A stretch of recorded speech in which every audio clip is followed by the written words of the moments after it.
Imagine you own a tiny piece of a big company. That's what a stock is.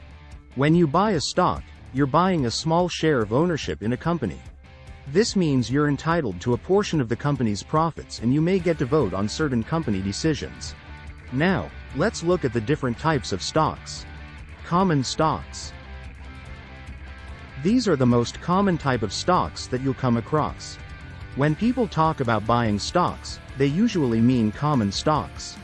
With common stocks, you have voting rights, which means you get to vote on decisions that affect the company at shareholder meetings. You also have the potential to receive dividends, which are a portion of the company's profits paid out to shareholders. Preferred stocks. Preferred stocks are a bit different.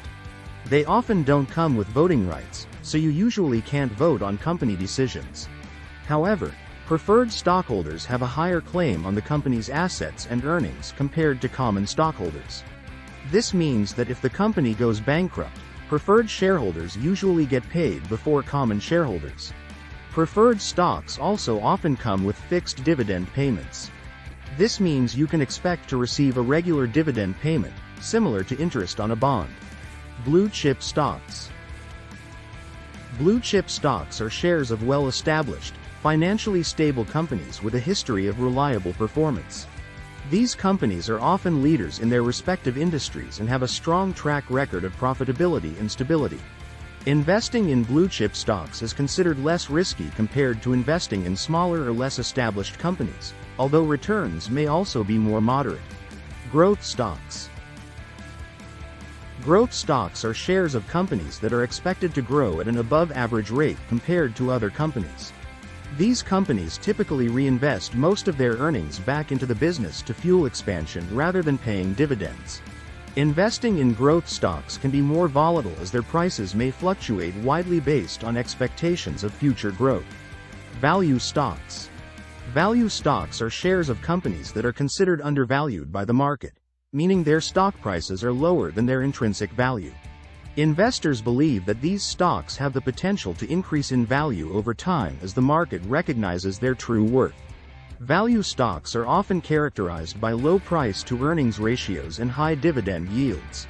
Small cap, mid cap, and large cap stocks. Stocks are often categorized by their market capitalization, which refers to the total value of a company's outstanding shares. Small cap stocks have a smaller market capitalization and typically represent smaller, younger companies with higher growth potential but also higher risk. Mid-cap stocks fall in between small cap and large cap stocks in terms of market capitalization and may offer a balance of growth potential and stability. Large cap stocks are shares of well-established companies with large market capitalizations and are generally considered more stable and less volatile. These are some of the main types of stocks you may encounter as a beginner investor. Each type has its own characteristics, risk factors, and potential rewards, so it's essential to understand them before making investment decisions. It's also a good idea to diversify your portfolio by investing in a mix of different types of stocks to manage risk and maximize potential returns. Follow for more.